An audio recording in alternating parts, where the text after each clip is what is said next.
अदिति नागर। आज संसद तक में बात करूंगी पाली की पॉलिटिक्स में पानी और प्रदूषण बड़े सियासी मुद्दे हैं। सियासतदान इनकी बात तो करते हैं, लेकिन इनका समाधान को लेकर यहाँ की जनता आज भी राह देख रही है। चुनावी बयार में वादों की बहार है। और अगर बात करें पाली संसदीय सीट की, तो कांग्रेस और बीजेपी अभी तक बराबरी की टक्कर में रही है। जहां कांग्रेस 7 बार तो बीजेपी 6 बार चुनाव जीत चुकी है। पीपी चौधरी यहां पर कॉन्फिडेंट नजर आ रहे हैं।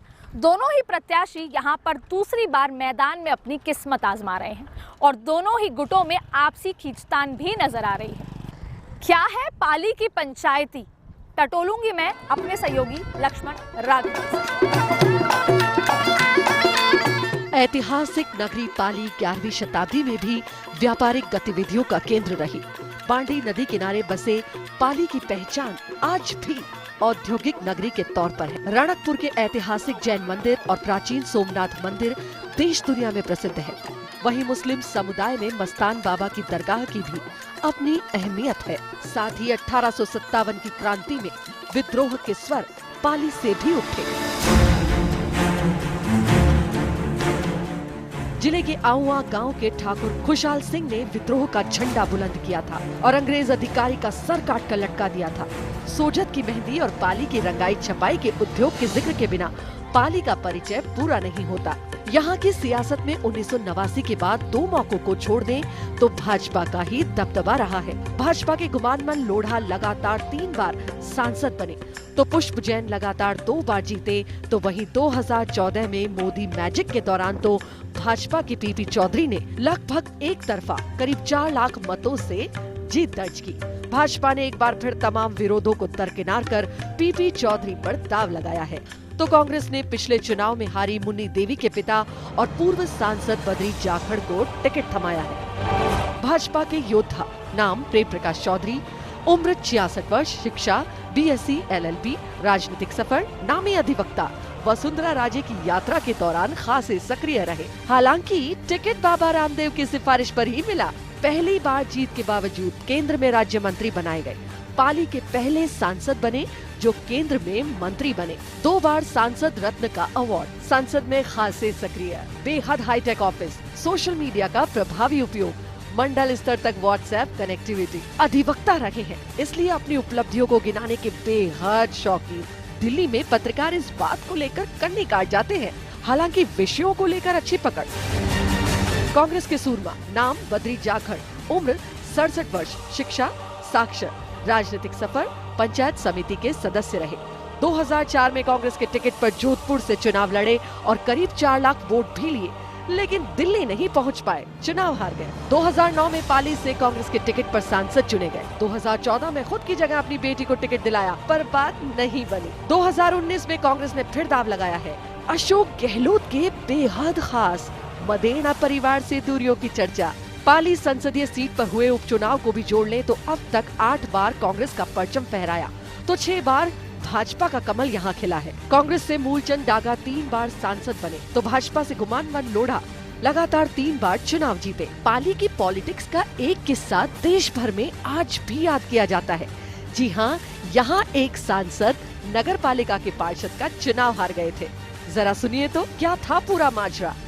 सियासत में कुछ किस्से ऐसे हैं कि उनको सुनकर यकीन ही नहीं होता कि ऐसा हुआ भी होगा। ऐसा ही एक किस्सा मिलता है पाली की पॉलिटिक्स में। दरअसल यहाँ से 3 बार सांसद रहे मूलचंद डागा ने पार्षद का चुनाव लड़ा।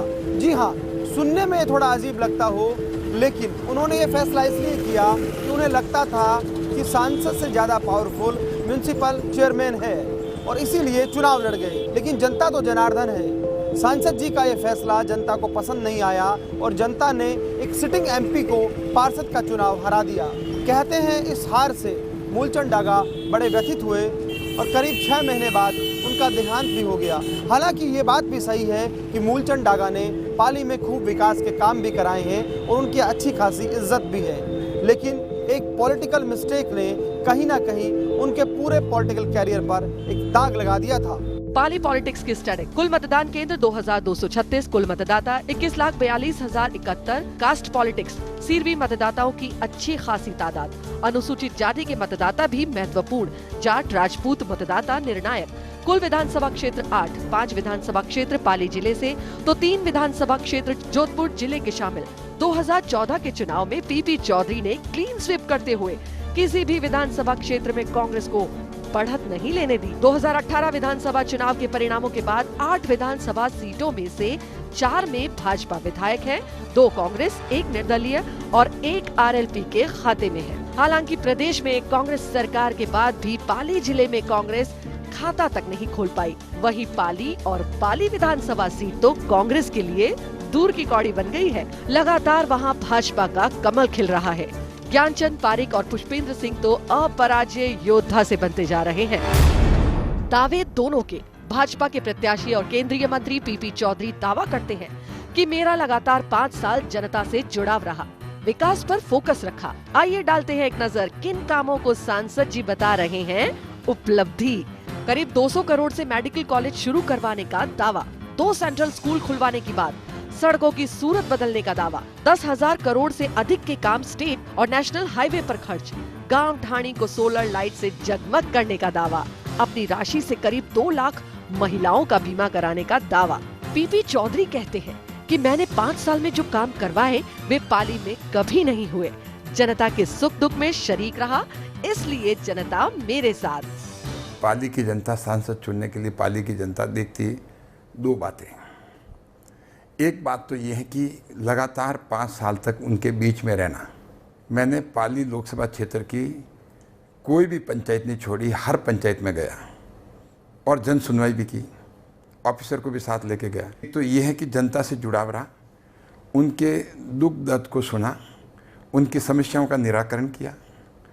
और दूसरा पॉइंट जो है विकास, डेवलपमेंट, पूरा का पूरा फोकस मेरा जो था वो डेवलपमेंट में था कि ज़्यादा से ज़्यादा विकास कैसे लाया जाए। जैसा आप देखिए मेडिकल कॉलेज की घोषणा हुई, शिलान्यास हुआ, लोकार्पण हुआ, चालू हो गया विदिन 5 ईयर्स में, बंद करके शानदार बिल्डिंग 200 करोड़ का। सेंट्रल स्कूल जो हैं 2 सेंट्रल स्कूल पाली लोकसभा क्षेत्र में आई। उसके बाद में 8,500 करोड़ के हाईवे, मेरा मानना है कि पूरे इंडिया में नेशनल हाईवे के मामले में 6 नेशनल हाईवे किसी लोकसभा क्षेत्र में, शायद मेरा मानना पाली लोकसभा क्षेत्र ही है। और उसके अलावा करीब 1551 करोड़ जो हैं वो स्टेट हाईवे, 10,000 करोड़ से ऊपर नेशनल और स्टेट हाईवे वाला पाली लोकसभा क्षेत्र ही है। और उसके बाद में कई छोटी छोटी ऐसी बातें हैं विकास की, कई डेवलपमेंट ऐसे हैं, मैं अगर गिनाने बैठूँ तो बहुत टाइम लगेगा, लेकिन मोटे तौर पे मैंने आपको बताया तो जनता 2 चीज़ देखती है, विकास और ये। वहीं पूर्व सांसद और कांग्रेस के प्रत्याशी बद्री जाखड़ चुटकी लेते हुए कहते हैं, जब देश के प्रधानमंत्री झूठ बोल सकते हैं तो पीपी तो केवल सांसद हैं। वे चुनौती देते हुए कहते हैं कि आप सुनिए जरा क्या कह रहे हैं बद्री जाखड़। कि भारत का प्रधानमंत्री झूठ बोल सकता है तो पीपी तो एमपी है, ये झूठ बोलने में तो कोई तकलीफ होती नहीं है। मैं आपको बताना चाहता हूँ, पीपी चौधरी ने 1 साल पहला पूरा अखबारों में पत्रकार सम्मेलन किया था। पत्रकार सम्मेलन में उसने जो हमने काम किया है कांग्रेस सरकार में, वो काम पत्रकारों को बताया और आप उसकी जानकारी ले लें। मैं खुद नहीं कह रहा हूँ, आप उसकी जानकारी ले लें क्यों, वो तो कागजा में है और हमारी सरकारी टेमर में ने स्वीकृति हुई है कि उसके बाद में हुई है। मैं जब था तो मैंने बहुत बड़ा काम पाली में किया। बड़ा काम वो किया कि मैंने 60 साल से ट्रेन की मांग थी पुरानी कि हमारे दिल्ली के लिए ट्रेन नहीं है।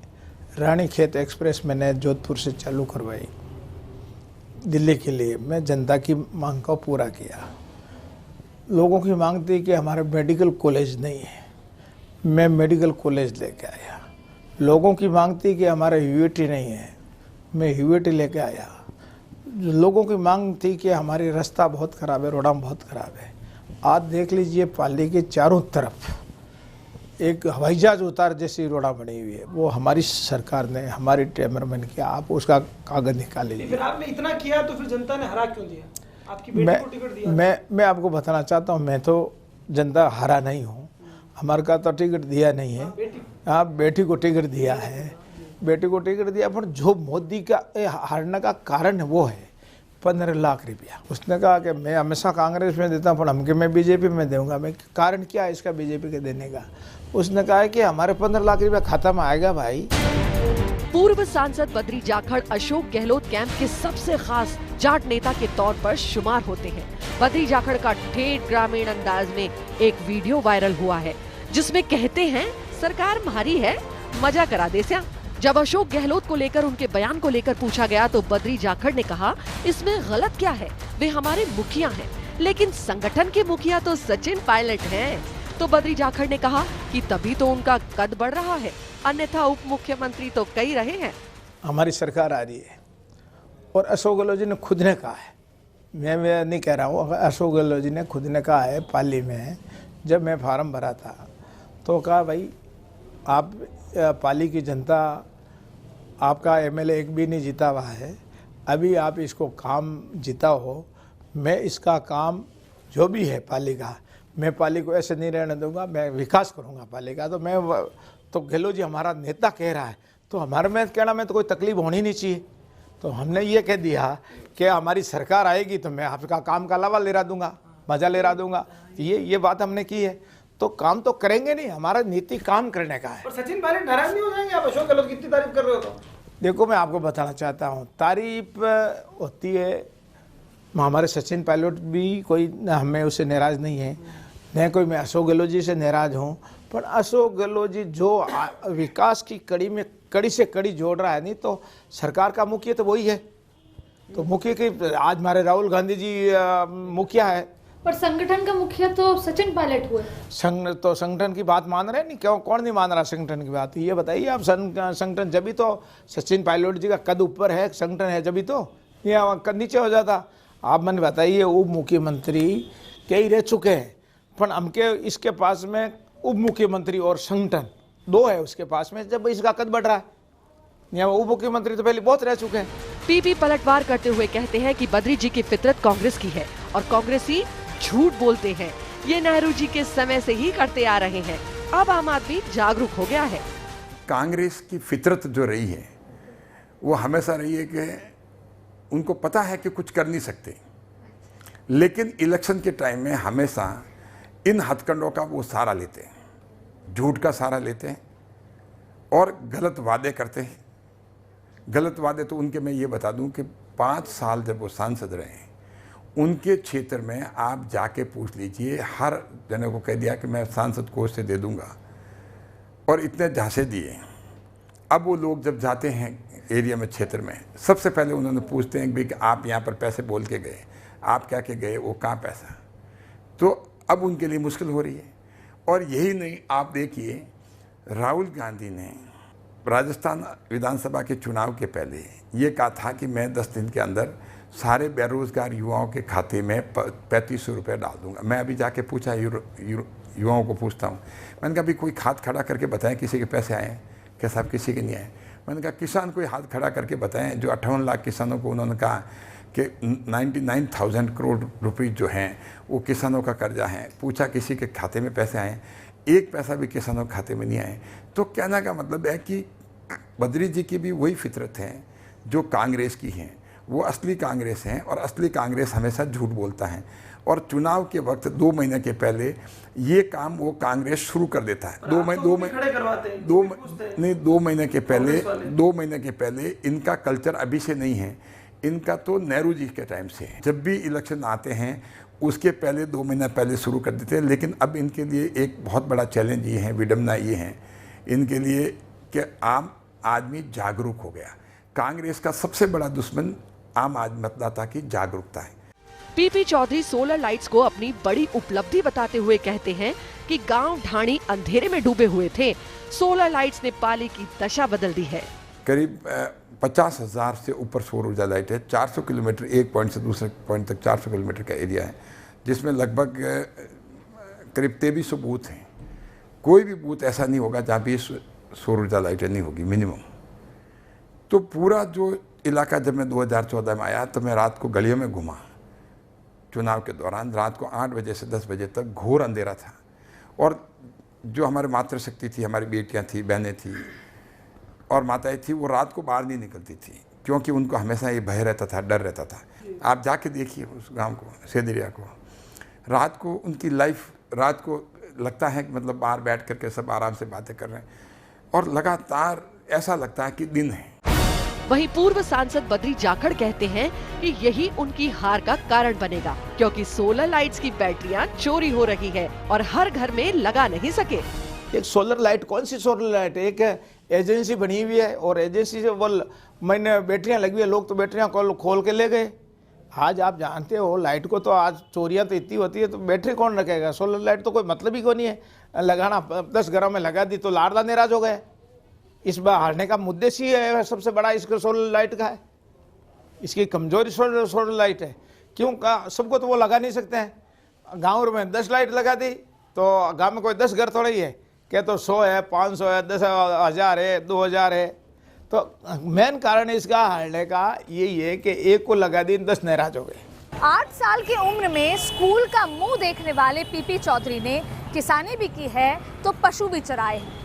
शायद उन्होंने खुद कभी इतनी बड़ी सफलता का सपना नहीं देखा होगा, लेकिन आज वो जनता के सपनों को पूरी करने की बात कर रहे हैं। कॉरपोरेट लॉ और आईटी जैसे बड़े मंत्रालय केंद्र में संभालने के बाद एक बार फिर वो चुनावी मैदान में उतर आए हैं और अपने द्वारा किए गए कामों को जनता तक लेकर जा रहे हैं। क्या है सांसद जी द्वारा किए गए काम, आइए टटोलते हैं। मुद्दे मसले। पाली में पानी एक बड़ा मुद्दा है। ग्रामीण इलाकों में पेयजल संकट रहता है, खास तौर पर जवाई बांध के पुनर्भरण को सच करना। जल प्रदूषण को लेकर तमाम कोशिशें अभी तक कारगर नहीं हुई है। वहीं टेक्सटाइल इंडस्ट्री भी संकट में है। बड़ी संख्या में इकाइयां बंद हुई हैं। रंगाई छपाई उद्योग को बचाकर प्रदूषण का हल ढूंढना जरूरी है। पाली जयपुर ट्रेन कनेक्टिविटी की समस्या बरकरार। कमाल ये है कि पाली संसदीय क्षेत्र में भी कमोबेश हालात यही है कि पाली पॉलिटिक्स के ग्राउंड इश्यू गायब है। पीपी चौधरी ने भी विकास के काम तो किए हैं, लेकिन पाली के मूलभूत मुद्दों को लेकर ज्यादा काम नहीं हुआ है। जवाई बांध के पुनर्भरण की बात हो या पॉल्यूशन की बात, अभी तक कोई बड़ा बदलाव आया हो ऐसा तो नहीं है। हालांकि पीपी चौधरी कहते हैं, मैं इन समस्याओं से वाकिफ हूँ और प्रयासरत रहा हूँ।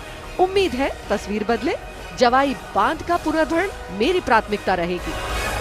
पुनर्भरण के लिए साबरमती रिवर पे उसमें बांध बना करके लाने का है, तो वसुंधरा जी के टाइम में उन्होंने 6,000 करोड़ रुपए इसके लिए प्रावधान रखा है। इसकी डीपीआर बन चुकी है, लेकिन ये मेरी प्राथमिकता रहेगी कि मैं कैसे जवाई बांध के पुनर्भरण का काम आगे बढ़ाऊं और ये काम कंप्लीट हो, जिससे कि पाली की एक लाइफलाइन है ड्रिंकिंग वाटर के लिए और इरिगेशन के लिए, जिससे कि पूरा का पूरा इस पानी इस तरह का यूज़ हो सके और एक डिपेंडेबिलिटी सर्टेनिटी में कन्वर्ट हो सके।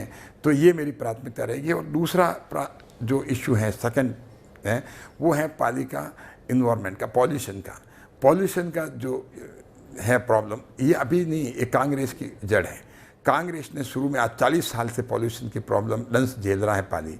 ये झेल रहा है कि कांग्रेस की पॉलिसी जो थी, इंडस्ट्री जो लगी, तो उसमें उन्होंने अच्छी तरह से अगर इसको वर्कआउट करते, अच्छी तरह से काम करते, तो पाली में ये पॉल्यूशन की प्रॉब्लम नहीं होती। लेकिन पाली की पॉल्यूशन की प्रॉब्लम मैं आपको बता दूं, अभी हमें ये देखना होगा कि स्थायी समाधान इसका कैसे ढूंढा जा सकता है।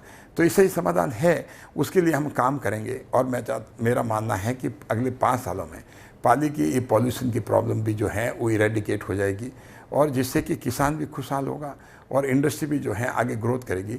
इसमें भी मेरा प्रयास बहुत जबरदस्त रहेगा। सुनी सुनाई, पीपी चौधरी फील्ड में कितने भी सक्रिय हो, पर उनका बैक ऑफिस बेहद हाईटेक और अपडेट रहता है। कहते हैं कि इनके ऑफिस का काम धाम देखने वाले पहले अर्जुन मेघवाल के साथ होते थे, तो उनको भी सांसद रत्न का अवार्ड मिला था। सुनते हैं पीपी की पत्नी भी बाबा रामदेव के प्रदेश की ही है। पीपी चौधरी को पहली बार टिकट दिलाने में बाबा रामदेव की महत्वपूर्ण भूमिका रही। बाबा रामदेव ने पिछले दिनों एक इंटरव्यू में स्वयं ये दावा किया था। बद्री जाखड़ परसराम मदेरणा को अपना राजनीतिक गुरु मानते रहे, पर ये सियासत है, यहाँ निष्ठा तो बदलती रहती है। गुरु के परिवार के प्रति बद्री जाखड़ का स्टैंड मारवाड़ जानता है। पीपी चौधरी के नामांकन वाले दिन हुई सभा में पूर्व सीएम वसुंधरा राजे मौजूद रही, जबकि उसी दिन उनके पुत्र का भी नामांकन था। मतलब पीपी दिल्ली और जयपुर को तो साधने में कामयाब रहे, पर पाली के बड़े भाई साहब को नहीं साध पा रहे। सुनते हैं कि एक बड़े दल के नेता ने हेलीपैड पर एक प्रत्याशी के लिए ये पूछ लिया था कि कितने वोटों से हारेगा। अब इसके अलग अलग सियासी मायने निकाले जा रहे हैं। सुनते हैं पाली सीट से चुनाव लड़ने वाले एक नेताजी ऐसे हैं जिन्हें पार्टी टिकट दे या ना दे, ये चुनाव लड़ते रहेंगे। और इतना ही नहीं, नंबर 2 भी रहते हैं। इस बार भी चुनाव लड़कर नंबर 2 रहने वाले पूर्व विधायक जी को कांग्रेस ने अपने कुनबे में तो शामिल कर लिया, लेकिन कहते हैं कि अभी सक्रियता ना के बराबर है। विकास के तमाम दावों के बाद पीपी को मोदी का ही सहारा है। दरअसल इसकी बड़ी वजह यहाँ भाजपा में खींचतान है। भाजपा के कद्दावर नेता ओम माथुर कैंप की पीपी से दूरी जग जाहिर है। हालांकि पीपी कहते हैं कि सब साथ है, भाजपा में टिकट के बाद कोई गिले शिकवे नहीं रहते। दूसरी तरफ बद्री जाखड़ और मदेरणा परिवार के रिश्तों को लेकर कई तरह की बातें होती है। हालांकि कहा जा रहा है कि इस बार पटरी बैठी है। वजह भी है, चुनाव के बाद गहलोत मंत्रिमंडल एक विस्तार संभावित है। लेकिन ये भी सच है कि पीपी के हाईटेक प्रचार और लोगों से कनेक्टिविटी का कोई मुकाबला नहीं है। हालांकि बद्री जाखड़ के खिलाफ कुछ नहीं है, बस उनके कम पढ़े लिखे होने की बात जरूर चलती है। कहा जा सकता है कि यहाँ चुनाव एक तरफा नहीं है। पाली संसदीय सीट पर भाजपा के एक दिग्गज नेता के विरोध के बावजूद मंत्री पीपी चौधरी न केवल टिकट लेने में कामयाब रहे, बल्कि चुनाव में भी खासी दौड़ धूप कर रहे हैं। हाईटेक मंत्री पीपी का मुकाबला पूर्व सांसद बद्री जाखड़ से है। पीपी विकास के अन्य कार्यों के साथ सोलर लाइट्स को अपनी बड़ी उपलब्धि बता रहे हैं। हालांकि ये सच है कि केवल इन जगमग सोलर लाइट्स के सहारे पीपी चौधरी का पॉलिटिकल कैरियर फिर से रोशन हो जाए, ये नहीं है। यहाँ भी उन्हें मोदी के सहारे की जरूरत है। तो दूसरी तरफ पूर्व सांसद बद्री जाखड़ अशोक गहलोत से अपने रिश्तों पर दम भर रहे हैं। उनका कहना है वे चुने जाते हैं तो जनता के काम आसानी से होंगे, क्योंकि कड़ी से कड़ी जुड़ जाएगी। स्थानीय मुद्दे गायब हैं, सियासतदां बात जरूर कर रहे हैं, लेकिन लगता ये है कि यहाँ की सियासी आबो हवा में भी देश के मुद्दे तैराने की कोशिश की जा रही है। हालांकि मारवाड़ की जनता समझदार है। देखना दिलचस्प होगा कि आखिर पाली की जनता क्या पीपी को दूसरे इनिंग का मौका देगी या फिर बद्री जाखड़ की वापसी होगी। पाली की पॉलिटिक्स में भी मोदी मैजिक की बात हो रही है, लेकिन लोग कहते हैं कि जवाई बांध में जो पानी ला दे वही हीरो है। संवाददाता लक्ष्मण राघव और अदिति नागर ने की पाली की जनता से मन की बात। क्या कहती है पाली की पॉलिटिक्स और क्या है यहाँ की जनता का मन, संसद तक में तलाशने के लिए आज हम पाली पहुँचे। और हमारे साथ देखिए अलग अलग ग्रुप के लोग हैं, सीनियर सिटीजन हैं, कुछ शायद व्यवसायी होंगे। इन लोगों से हम जानेंगे कि पाली के असल मुद्दे क्या हैं और फिलहाल मन जो है क्या उनका बन रहा है। यहाँ पर जो चुनाव है क्या प्रत्याशियों के बीच है या देश के प्रधानमंत्रियों के बीच है? अभी जो चुनाव चल रहा है ये तो अभी प्रधानमंत्री के बीच में है, मोदी के और राहुल के बीच में चल रहा है, जिसमें अभी देखा जाए तो मोदी का पक्ष भी भारी है और आदमी भी वो अच्छे और ढंग के हैं। खूब सारे चुनाव देखे होंगे आपने, ये चुनाव और बाकी के चुनाव क्या अंतर पाते हैं आप, अपना खुद का अगर एनालिसिस करें तो? बहुत फर्क है साहब। यहाँ की जो समस्या है सबसे बड़ी ये पानी की, प्रदूषण की और वायु की, ये तीनों है आज तक कई वर्षों से सॉल्व हो नहीं रही है। कई आए और कई चले गए, और अभी जो 2-3 साल में ये सब कोशिशें हो रही है जो मोदी जी करने की कोशिश कर रहे हैं, पर अभी हाल फिलहाल इलेक्शन आ गए हैं और हमें उम्मीद है कि मोदी जी करके दिखाएंगे। जो 14 के अंदर मोदी जी ने जो सपने दिखाए थे हमको और ख्वाब दिखाए थे कि हम ये कर देंगे वो कर देंगे, उसको काम नहीं हुआ। पीपी चौधरी और बद्री जाखड़ को जब हम देखते हैं तो क्या फर्क पाते हैं आप? वोट किसे देंगे मत बताइए, फर्क क्या पाते हैं? कोई भी आ जावे कोई फर्क पड़ने वाला नहीं है। फर्क पड़ने वाला तो है अगर कोई लाता है पानी यहाँ पर जवाई बांध में पुनर्भरण, वो योजना जितनी जल्दी हो सके हो जावे तो पाली की जनता को और पाली जिले को पानी पीने के लिए मिल जावे। मैं पाली के उस इलाके में हूँ जहाँ के मसले सियासी मुद्दे तो बनते हैं, लेकिन उनका समाधान सरकारें आने पर नहीं होता। मैं टेक्सटाइल इंडस्ट्री के इलाके में हूँ जो कभी पाली की शान हुआ करती थी, लेकिन आज वो दम तोड़ती नजर आ रही है। आप कब से जुड़े हुए हैं? क्या टेक्सटाइल इंडस्ट्री में काम? 30 साल से। अब क्योंकि टेक्सटाइल इंडस्ट्री दम तोड़ रही है, तमाम चीजें हैं, तो उसको इसका समाधान क्या है? और जेआईडी का हमारा सबसे बड़ा समाज जेआईडी है। जेआईडी जगह तो ही होवे, तो ही फैक्ट्री का उद्धार होवे। कांग्रेस की सरकार आने के बाद कुछ बदलाव नजर आया? कोई बदलाव नहीं है, कुछ भी नहीं है। हम तो मोदी जी को ही वोट देंगे और मोदी जी की सलाह मसाला करेंगे। पीपी साहब ने अच्छा काम किया है, गाँव में लाइटें लगवाई है। भाजपा सरकार केंद्र में है, आपकी कांग्रेस सरकार राज्य में है, किससे उम्मीद है आपको? पीपी चौधरी काम कराना चाहता है फैक्ट्रियों के लिए। उन्होंने बोला कि मैं डायरेक्ट तक लैंड बिड़ा सकता हूँ गंदे पानी के लिए। हमारे साथ एक पत्रकार भी हैं, वो कई बार यहाँ पर आते हैं, बैठते हैं, समझते हैं, आपसे समझेंगे कि क्या मसले हैं यहाँ पर टेक्सटाइल इंडस्ट्री के, और क्यों जो एक समय लाइफलाइन हुआ करती थी अब खत्म क्यों होती जा रही है। जी बिल्कुल बताना चाहूँगा। लगातार अगर बात करें पिछले 25 सालों की, तो यहाँ टेक्सटाइल इंडस्ट्री पाली की जान कही जाती थी और पाली की पहचान भी टेक्सटाइल इंडस्ट्री की थी। लेकिन लगातार अगर बात करें राजनीतिक पार्टियों की, तो लगातार उन्होंने फैक्ट्री मालिकों का शोषण किया है। यहाँ पे जो मुख्य समस्याएं थी प्रदूषण की पाली की, वो उन्होंने कभी भी हल नहीं की है। इसी के चलते जो है आज जो है पाली पे जो कपड़ा व्यवसाय वो पूरा कंगाली के कगार पर है। पाली के गुलाब हलवे का जिक्र नरेंद्र मोदी ने किया तो खासा प्रसिद्ध हो गया, लेकिन जो पाली की टेक्सटाइल इंडस्ट्री है उसको लेकर अभी भी यहाँ कोई बहुत प्लानिंग नहीं है। लेकिन बावजूद उसके पाली की इकोनॉमी कहीं ना कहीं इसी इंडस्ट्री पर निर्भर है। आप देख सकते हैं बेहद खूबसूरत भी लगता है जब ये पूर्णता की ओर जाता है। जिस तरह के प्रिंट्स हैं, जिस तरह की चीज़ें यहाँ पर हैं, वो वाकई खूबसूरत भी लगती है। लेकिन इसी इंडस्ट्री की खूबसूरती धीरे धीरे खोती जा रही है और वजह है कहीं ना कहीं सरकार की बेरुखी। तो इस वक्त हमारे साथ एक शख्स है, उनसे हम पूछते हैं, सब इस सियासतदा चुनाव में फिर वादे हो रहे होंगे इसी तरह के? पूरे वादे हो रहे हैं, पानी लाएंगे, इंडस्ट्री को चलाएंगे, लेकिन इंडस्ट्री की हालत ऐसी की ऐसी है। पिछले 10 सालों में लास्ट ईयर तो पूरे एक साल के लिए बंद हुआ था, पूरा बंद। पूरे लोग, काफ़ी लोग यहाँ से चले गए, अहमदाबाद, सूरत, काफ़ी ऑफिसेज वहाँ पे हो गई। संसद तक में तलाशे खंगाले स्थानीय मुद्दों को, और वही बात निकल कर आ रही है। तमाम लोग भी ये बात कह रहे हैं कि स्थानीय मुद्दे गायब हैं, लेकिन यहाँ की आबो हवा में भी कुछ ऐसे मुद्दे हैं जो देश से जुड़े हुए हैं, उनकी चर्चा ज़्यादा है। दूसरी तरफ एक पक्ष जो है मोदी की बात कर रहा है, तो दूसरा पक्ष यहाँ ये भी कहने से नहीं चूक रहा कि मोदी ने बातें जो की वो पूरी नहीं हुई है। खैर, अब ये मतदान के दिन तय होगा कि क्या यहाँ की जनता मोदी के साथ जाएगी या राहुल के साथ।